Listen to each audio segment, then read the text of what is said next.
Welcome back to another case study episode where we review an athlete's improvement, PB, or performance. In December 2022, so almost a year ago now, we got a message from Frank and it read like this. My question to you guys is, would you take on an old, average, but determined bloke? I did Cairns in 2011 and I'm about to turn 54 and I've not done very much since 2011. So Frank is an athlete that lives in Brisbane, the warm north part of Australia, and he wanted to improve his health and fitness. That was the main goal, and he was using the Ironman as the goal to get himself fit and healthy again. And he wanted a challenge that he'd done before. He'd done Cairns in 2011, and so he signed up for Cairns 2023, and his improvement over that 6 to 7 month period, and even up until now, he just did a triathlon last weekend, is exceptional. So we're going to go through his case study. Dad, he was a listener of our podcast, and after 10 or 15 years out of the sport, quite simply wanted to get a bit of weight off, wanted to get himself fit again and complete an Ironman again. I love those phone calls, Jordan. And it's more special when the person is just so on board and so motivated and basically saying, tell me how high to jump and I'll do it. I'll do whatever it takes to get to that finish line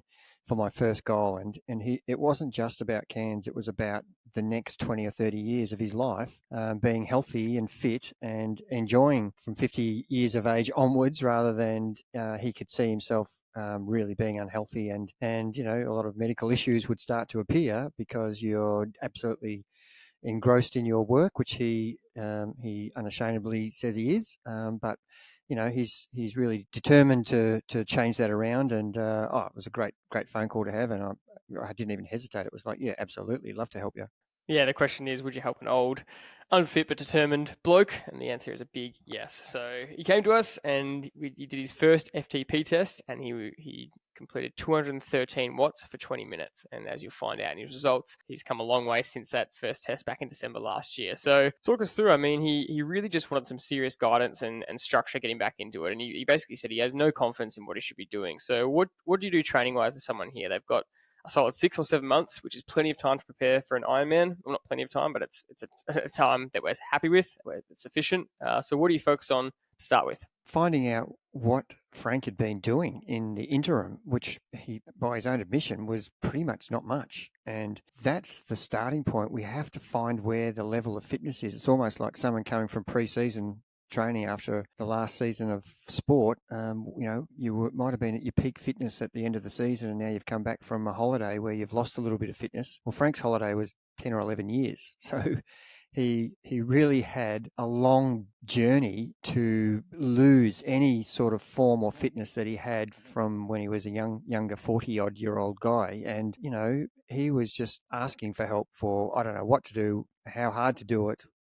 Just help me with the structure and the accountability, and it was really simple for me to just really find out, could he actually run continuously for more than 10 or 15 minutes? And he couldn't really do that very well, so running was more walking and a little bit of running. So that's kind of where we started. And I think his first 5K continuous run was around 30 odd minutes, which is 6 plus 6 minute K pace, and it was a real battle. And he had sore Achilles and sore knee joints, and everything was aching, and so we just had to really progress him gently, even though it's December and in June we're going to do a marathon. We've got a guy who actually can't really run 5K, and he's lining up 6 months later for a marathon. That's a pretty tough ask. So they're the things we have to take into consideration. We want him to get to the start line, so it's got to be a slow, gradual progress. And everybody can sort of pick up the bike to a degree with a lot more progression almost, whereas as a runner you can't. You just have to wait for your body to cope with the load that's going to be thrown at it from the training. So our concentration was get him in the pool, just get used to swimming again. There was a certain amount of anxiety about swimming because he hadn't swum for so long, and he was most comfortable on the bike, but he was just so unfit on the bike that anytime we put him into the hills, and we were trying to get him to get some endurance into his legs, and it was it was really difficult. The first month of training was really taxing and tiring for him, and we just had to be gentle. That was the goal, and he was on board with that, and he was accepting and not complaining. And once you start to get used to that adaptation phase of the actual consistency of training, that is kind of the key focus at the start, is just getting used to training again. Once you kind of get through that starting phase, which is that 4 to 6 to 8 week mark sometimes, then what are the key focuses? Then what do you start to do to really make sure that you're on track to get to an Ironman? So we want to make sure that we're not wasting any weeks.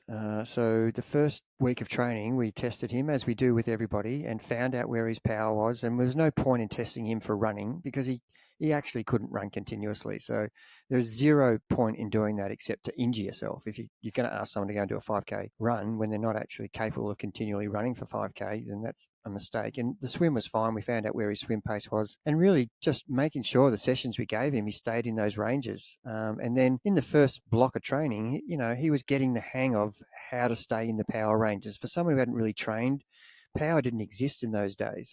Everything was new to him. Even though he had done triathlon before a long time ago, it had changed so much from when he'd done it before. It was more on feel before.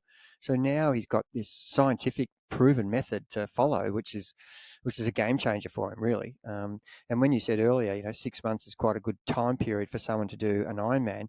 Well, that's okay if you've been doing training for the last 4 or 5 years. But someone who hadn't actually trained for 11 years, that's actually not that much time. So it was always going to be a little bit of time poor, but we had to be quite smart in the sessions we were doing. And he'd set himself up really well. So his work and his family and his training programs were really fitting in nicely. And he was ticking every box and understanding the requirements of the session. And that was the main thing. He was on board with that and understood what was his goal, power, and, ticking off the walk runs and making sure he wasn't missing any of the swim sessions. So he was really accountable to himself on, I've asked for help and I'm going to do everything I can. So that was the progression method we used was, getting feedback about how the sessions were going midweek and how his endurance was being able to be built from literally an hour's bike to an hour 20 and progressing your way all the way through to, we're going to ride 180K by the end of this program. So we just had to keep progressing that each week by a little bit at a time, that 5 or 10% each week. And there were times where he was riding in 35-degree temperatures and really high humidity, and it was a hard battle for someone whose body is just not used to that. So, and he, by his own admission, wanted to be a lot lighter. I'm talking he wanted to be 20 kilo lighter than he was when he started. So doing all this training requires nutrition, and yet he's trying to get lighter. So there's a bit of a quandary there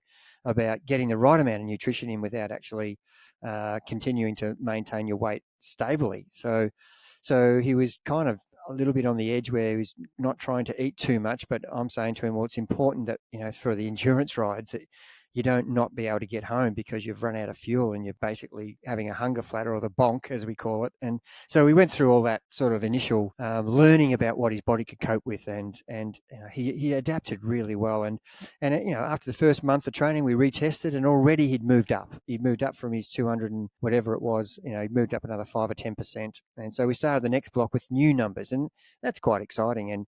And he could string some running sessions together now that didn't have as much walking in it. So the feedback, the way we're doing it, is giving you that incentive because you see progress. And I think that's really helpful for especially someone who's just new to it. They get quite motivated, and the incentive is fantastic to say, oh, sure, I've actually improved quite a bit since last time. So that was our approach, and he embraced it. No issues there. Yeah, I think it's really important to clarify that point on the time frame that you want to give for an Ironman.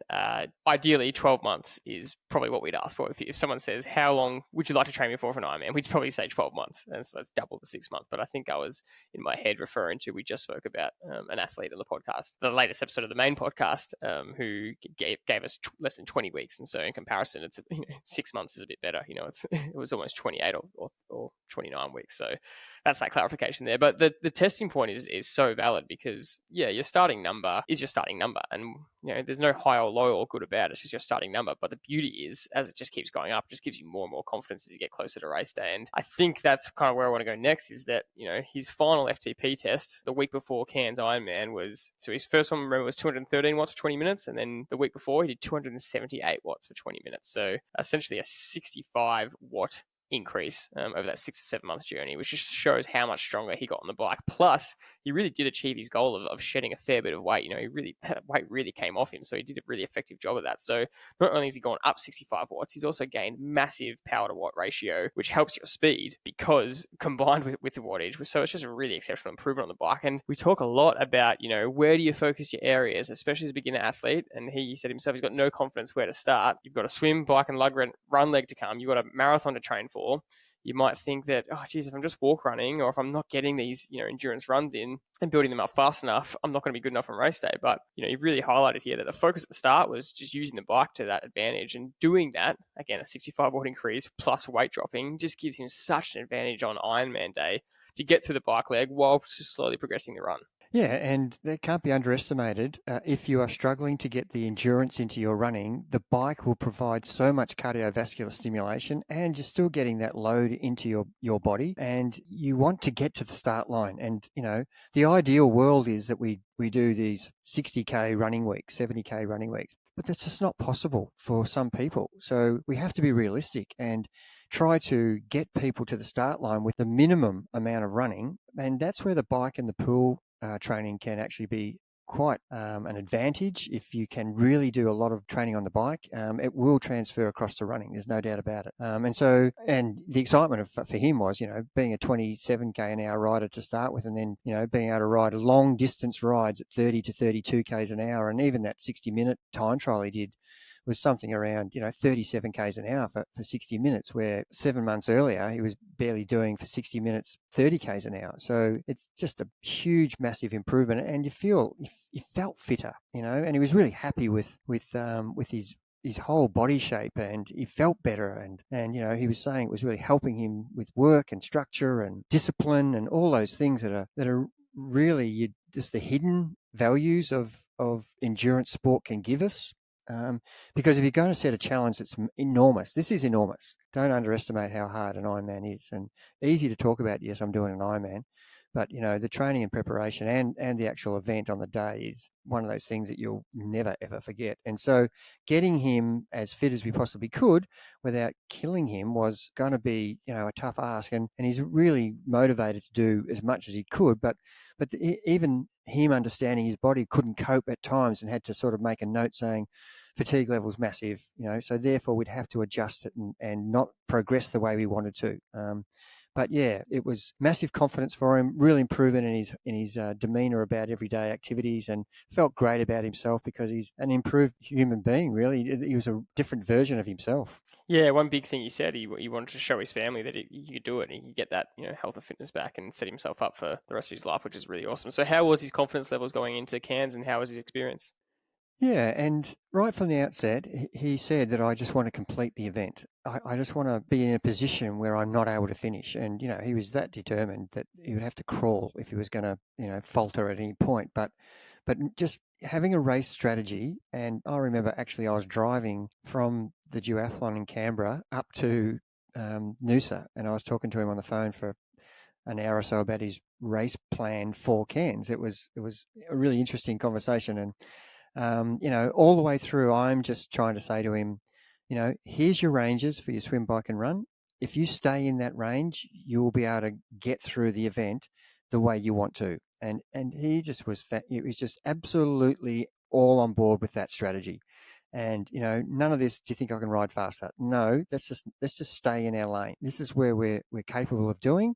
And, you probably can ride probably 10% faster than we're telling you to, but you'll end up walking the whole way because we hadn't been able to do all of the run training that we wanted. So knowing the story that you're starting in December and the race is in June, and you're running 5K just, and now you're going to run 42K, the expectation is that you can't run the 42K. So he was on board with that, and it was just moving forward, keeping the nutrition up, and making sure they just focused on, the next kilometre, and the next kilometre and the next kilometre. And he ended up being as sore as he's ever been before, getting more injuries, during the event that he could ever imagine, and so beaten up afterwards. But he finished with a smile on his face, and his gratitude. I remember speaking to him afterwards, the emotion we had again. It's one of those calls where you're just absolutely loving it. He's right at the back of the pack. It's just a buzz for me, for someone who's just got so excited about completing the biggest challenge that they've done in their last decade. And you couldn't wipe the smile off his face. And we had great conversations straight after the race and the next day. And he was just, so happy. I think he was going to Bali after that to have 2 weeks of the biggest rest and recovery you could possibly have. And now he's going again for Cairns June next year.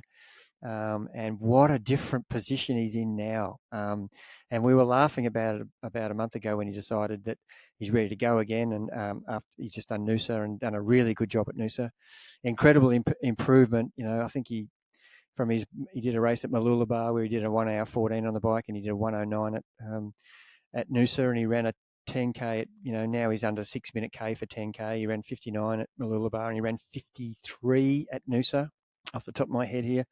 So, 5-minute improvement on the bike over 40K, 7-minute improvement on the run over 10K from March to November. They're stats that you just dream of. And so now he is ready to start his next campaign for his next Ironman, which is going to be the same race. And who knows, he could be 2 hours quicker. No, it's an awesome story, and I was just laughing when you were describing the game plan and the race plan for the Ironman, and then the post race soreness. And I just thought, that's the Ironman. It's just freaking brutal, and a lot of people pick up a lot of injuries from them. And that's just, when you say you completed an Ironman, everyone goes, "Oh, well done." And they just don't know the toll it took on you mentally or physically to cross that finish line. So I just want to finish off by kind of going through some of those results. And we mentioned that Cairns was the goal, but he also just did Noosa Triathlon a couple of weeks ago, Olympic distance, and we talk about a 65 watt increase and weight loss, and what does that actually equate to? What's increased, so what does that actually mean? And you laid it out really well. He was a 28 to 32 kilometer an hour rider previously, and then he's done a 60-minute time trial at 37 kilometers an hour, and so that was the wattage wasn't at 278 there. That was a 20-minute test. His wattage was, I think, 231 or something around that range, but for 60 minutes. But that is a massive increase in speed because of the weight coming off as well. So that's what's happening in real life, and obviously we're seeing that in the times. The times come tumbling down. And then you mentioned that, his first 5K that he ran, he couldn't break 30 minutes. And the week before Noosa, he did a 24-minute 5K. So that's a 6 or 7 minute PB. He went from 6:04 pace to 4:50. And I think that's exceptional. And as you said as well, his first 5K was 6:04 pace, and then he's just run a 10K under 6-minute pace, well under, So that shows, again, that progression, which is just really exciting to see. And, we haven't actually mentioned the swim leg specifically, but he got 2 minutes total off his 1K time in that whole period. So 2 minutes faster in the swim leg. So, I think, he said himself, he's expressed his gratitude a lot. He said after Noosa that he was yelling constantly, "Rider coming through," which for him, he said it was just so grateful. And he said, "Thanks for your help," because he's officially moving through to the midway to the front of the pack, where he's normally used to being last. So I think that just kind of summarizes it. And we also just posted a photo of him from Noosa crossing the finish line. He's got this big smile on his face, and if you want to check him out and who we're talking about, then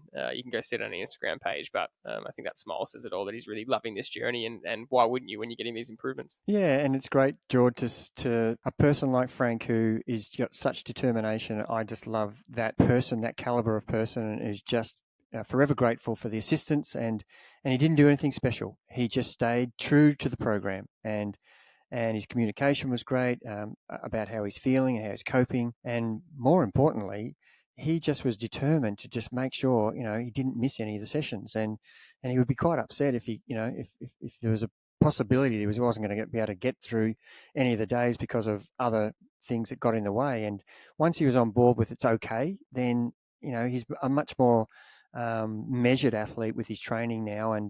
And you don't have to tick off every single box, but it is important that the message we're getting across while we're doing these case studies is you don't have to do something exceptional to get this improvement.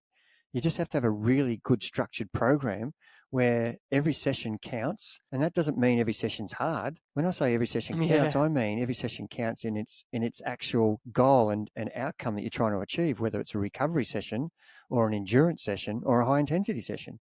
That counts for that aspect of what purpose is. And he really understood that well. And he would be saying to me, "Well, I can't do something here. What should I be actually doing for the best bang for my buck?" And I'd say, "Well, your endurance is what's letting you down. Let's not miss that session. Let's make sure we get the endurance, because that's the thing that you haven't done a lot of in 10 years. So, so he was really knowing his numbers, being invested in himself so that he was preparing as much as I was preparing him. He was understanding what the expectation was for the session. So not doing anything exceptional, but doing it very exceptionally well. That's the thing. I can't wait to help him again. And we have a great rapport together. And he's one of the all-time good guys, actually. And it's great to see someone like that get really the success that he deserves. And if you put the work in, most people will deserve some success. But I always say you get what you deserve. So, and at the end of the day, he's getting a much better lifestyle because he's fit and healthy, and he's enjoying himself through the process, which is brilliant.